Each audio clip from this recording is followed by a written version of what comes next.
Apartemen itu terasa terlalu sunyi untuk sebuah tempat tinggal keluarga.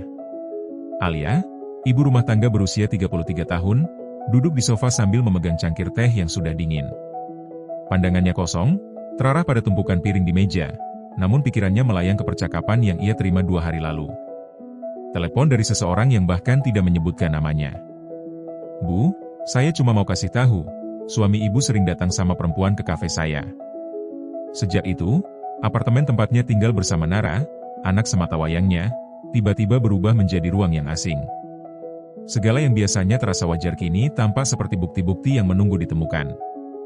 Gelas favorit Reza di dapur, jaket yang digantung di kursi, bahkan laptop kerjanya yang selalu terbuka. Alia memejamkan mata. Mencoba menahan perasaan yang datang bergantian, marah, takut, terluka. Ketika pintu diketuk sore itu, ia tidak menyangka hidupnya akan bertambah rumit. Saat ia membuka pintu, Gilang berdiri di sana. Lelaki yang dulu pernah menjadi teman dekatnya di masa SMA, seseorang yang dulu menyimpan rasa padanya namun tak pernah berani mengungkapkan. "Alia?" Gilang menatapnya dengan ekspresi terkejut yang tidak berlebihan, lebih seperti orang yang sudah bertahun-tahun menunggu momen itu. "Gilang? Kamu ngapain di sini?" "Aku pindah beberapa bulan lalu. Apartemenku 2 lantai di bawah kamu." Alia mengangguk canggung. Dunia rasanya berputar aneh. "Boleh masuk?" tanya Gilang. Ia berpikir sejenak, lalu mempersilakan. Sejak saat itulah segalanya mulai bergeser. Kunjungan pertama Gilang singkat, hanya basa-basi. Tapi kehangatannya terasa seperti sesuatu yang sudah lama hilang dari hidup Alia. Reza, suaminya, belakangan jarang pulang lebih awal. Bahkan ketika kembali, ia lebih banyak menatap layar ponselnya dibanding wajah istrinya sendiri. Suatu malam, Alia membuka pesan WhatsApp dari Gilang. "Kamu gak kelihatan baik-baik saja." Ia menatap pesan itu lama. Dan tanpa sadar jari-jarinya membalas. "Aku cuma capek." Balasan Gilang datang cepat. "Kalau butuh teman cerita, aku ada." Itu adalah kalimat paling sederhana, tapi paling berbahaya.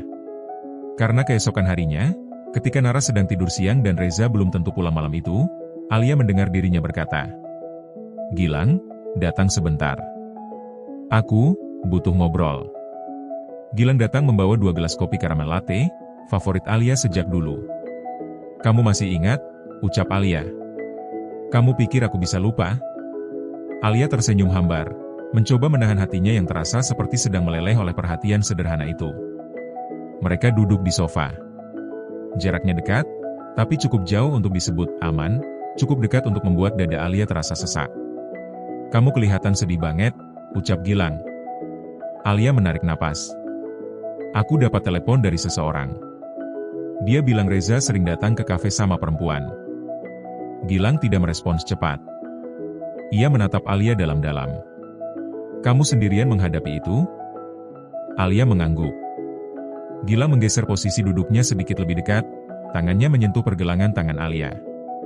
Hanya sentuhan ringan, tapi Alia merasakan seluruh tubuhnya menegang. "Alia," kata Gilang lembut, "kamu gak layak merasa kayak gini. Kamu berharga."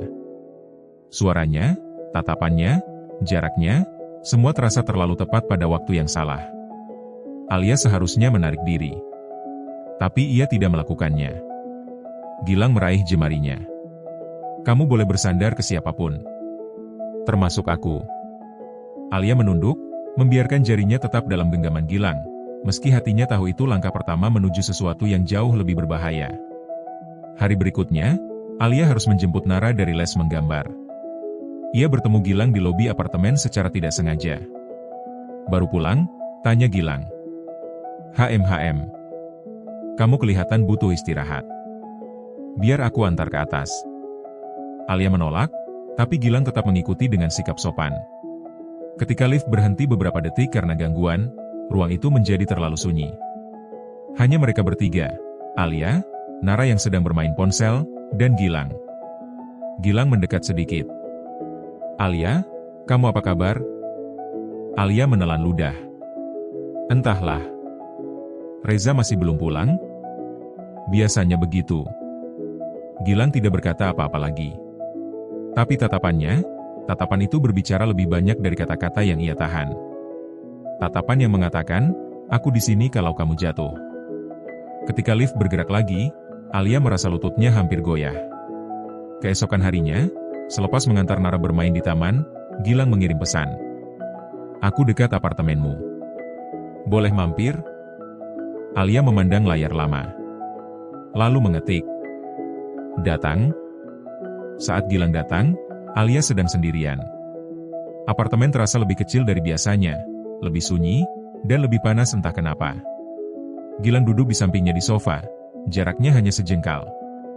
Alia, ucapnya pelan, aku tahu kamu lagi rapuh. Tapi aku nggak bisa pura-pura nggak peduli.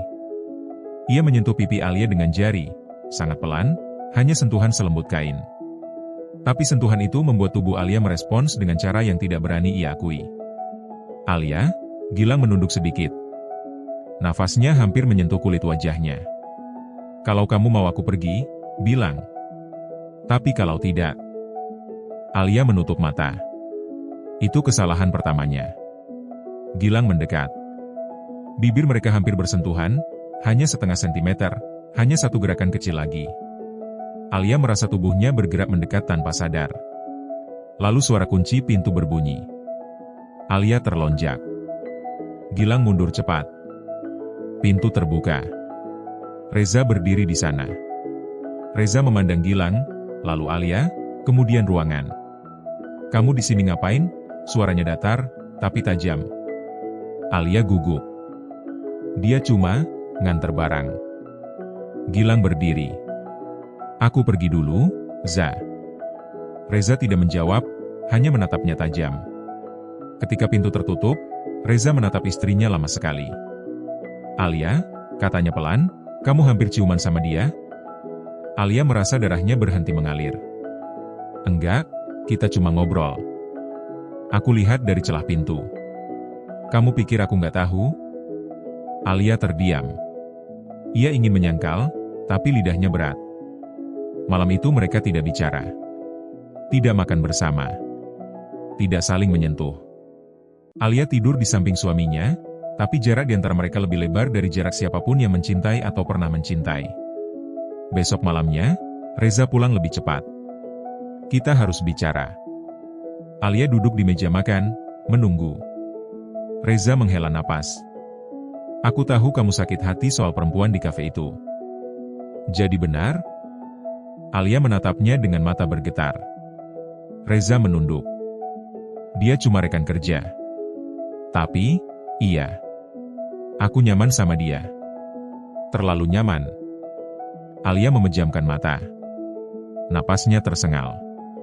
Tapi aku nggak pernah tidur sama dia, lanjut Reza. Aku sempat hampir. Sama seperti kamu dengan laki-laki itu. Alia menahan air mata. Jadi kita sama-sama kotor? Reza menatapnya. Enggak, kita cuma sama-sama hancur. Malam itu, mereka menangis, bukan untuk orang lain, tapi untuk pernikahan yang hampir mereka biarkan runtuh tanpa perlawanan.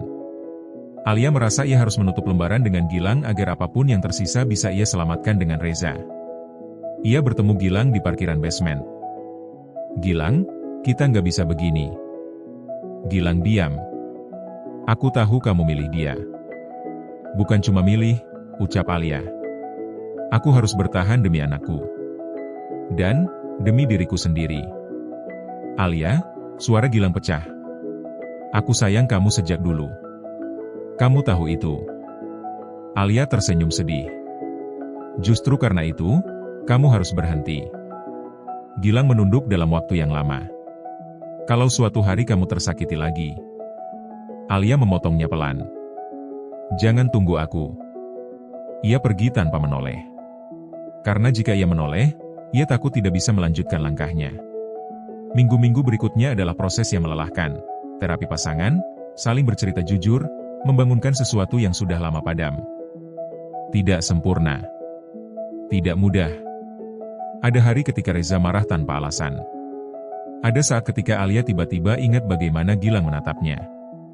Tapi mereka mencoba.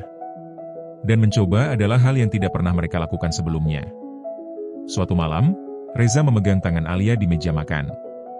"Alia," katanya, "maukah kamu tinggal bersama aku, benar-benar mulai lagi?" Alia menatap matanya. "Aku mau. Tapi pelan-pelan." Reza tersenyum. "Sangat kecil, tapi tulus." "Pelan-pelan," ulangnya.